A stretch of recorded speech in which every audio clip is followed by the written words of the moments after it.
Anthony Richardson had that good game against the Jets after he got benched. We're like, oh, he's back. This benching worked. Well, he had a 44.4% completion percentage before he was benched. In the 3 games since, his completion percentage is 44.4. It's I the read same that in your Anthony column Richardson. this morning, and I was like, Yeah, it's the same Anthony Richardson. The fact that their defense played so well against the Broncos and they still lost by 18 points. I watched that game. Anthony Richardson was terrible in that game. And now I think we're back to square one with Anthony Richardson and what they do going forward. Obviously, he's going to be their quarterback in 2025. They have no choice. Like, as I said it in that story, when you draft a quarterback 4th overall, you're not dating, you're married. Like, and you're gonna sink or swim with this. So I ask you, did the Colts just have a bad process picking Anthony Richardson? Because you look back and you say, how could you pick a guy that high who had 13 career starts at Florida, who wasn't accurate at all at Florida, who had all these flaws? Usually a guy who's just kind of this size, speed, freakish, like physical attributes type of prospect. Draft him in the middle rounds and see maybe you could develop him. You don't draft him 4th overall, right? Or are we just playing hindsight here because Anthony Richardson hasn't developed at all? I think it's a great question. And I am so fascinated by this question because there really are so many decisions that we just say, well, that was a fail. And it's like, okay, but you're working with so much variability in this league. Like even in the playoffs, for example, there's not 4 out of 7 games. It's 1 game. And so you could lose based off something with variability or something goes wrong or the conditions change or an injury happens. I think with the Anthony Richardson pick, when I look at it, it's a philosophical question. Do you want to aim high and shoot for the sky, as Chris Ballard told me at training camp last year? He's like, we wanted the home run pick. Or do you want a guy that's got a higher floor and a lower ceiling? And I think that is totally fair and defensible for them to root for the guy and draft the guy, I should say, with the higher ceiling. The problem to me in process is how they went about developing him after. What did you do from a scheme standpoint in his first year to try and, one, protect him from himself a little bit, which we saw did not work when he needed season-ending shoulder injury after having multiple injuries beforehand in those games, and he didn't play very much. And 2, this year, how they handled it. I understand there's a little bit of a compounding factor with him taking himself out for a play, which, hey, compared to Devondre Campbell, and I'm not trying to make light of what could be a mental health situation, but at least it was a play, not the whole game.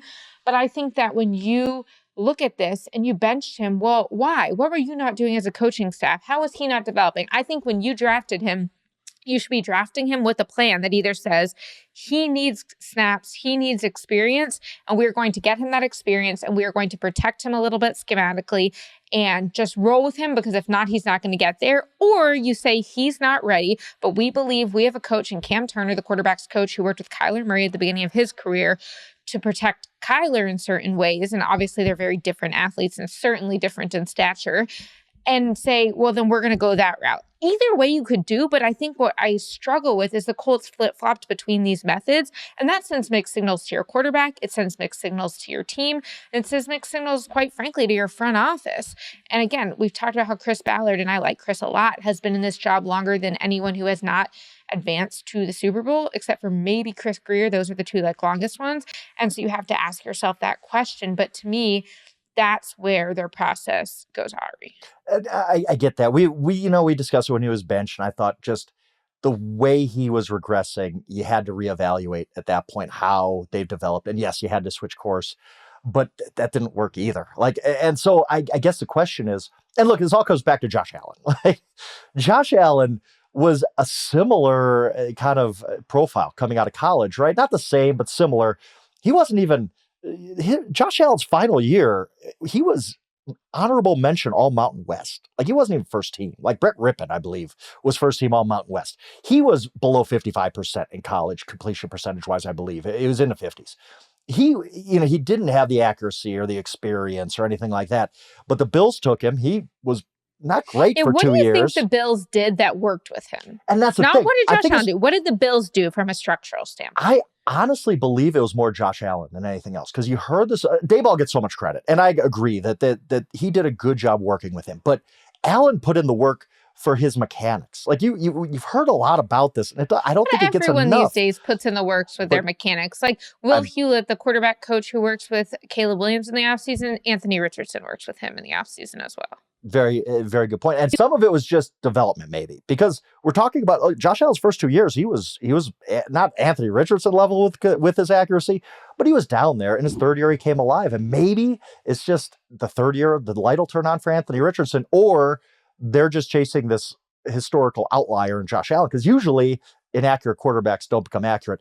Do you have any hope that 2025 is any different for Anthony Richardson? Because the playoffs are done for the Colts. Like, they have like an 11% chance if you look at the models and stuff. It's probably not happening. They have to start asking themselves questions going forward. He's going to be their quarterback, but the question I ask you is it going to be any different? I think they really need to consider what works for Anthony Richardson and how can we do everything around supporting him. You drafted him very highly. You invested a lot of capital in him. You decided as an organization, we are done putting Band-Aids on this. We are done getting Matt Ryan for a year and Carson Wentz for a year and Phillip Rivers. And we want a longer term solution that we want to build toward. Okay, well then now do everything in your power, the same way the Bears need to do this for Caleb Williams, to try and increase his support. Because if you want to win as a team, you need to get him going. It's going to be very hard to win in spite of Anthony Richardson.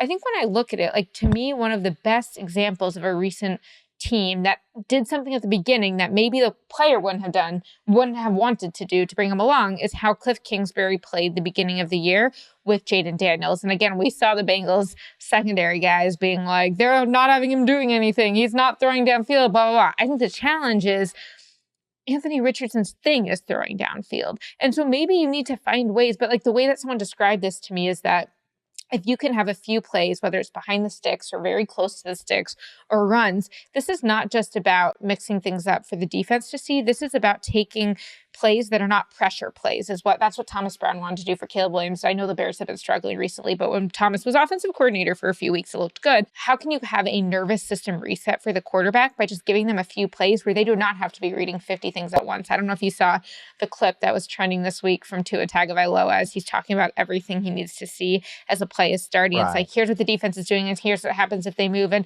oh, by the way, clock's ticking out. Okay, I gotta go. Ready, set, hut. And it was like all of that. And so I think that you need to be able to take that off the quarterback's shoulders occasionally, especially when you have a guy like Jonathan Taylor. And so to me, I think it can work in 2025, but I think that they need to pick the philosophy they most believe in and roll with it and not change course.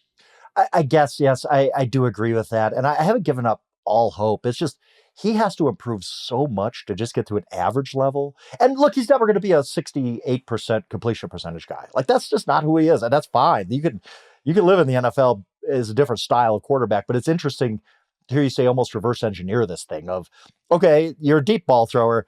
Now we're going to have to teach you to throw short. Like that's almost the opposite for everybody else, where we're going to have you be kind of a check down Charlie for a couple of years, and then we'll open it up as time goes on. Kind of like happen very quickly in a microwave with Jayden Daniels, where all of a sudden it was like, yeah, he can do it all by week 5. Like that was different.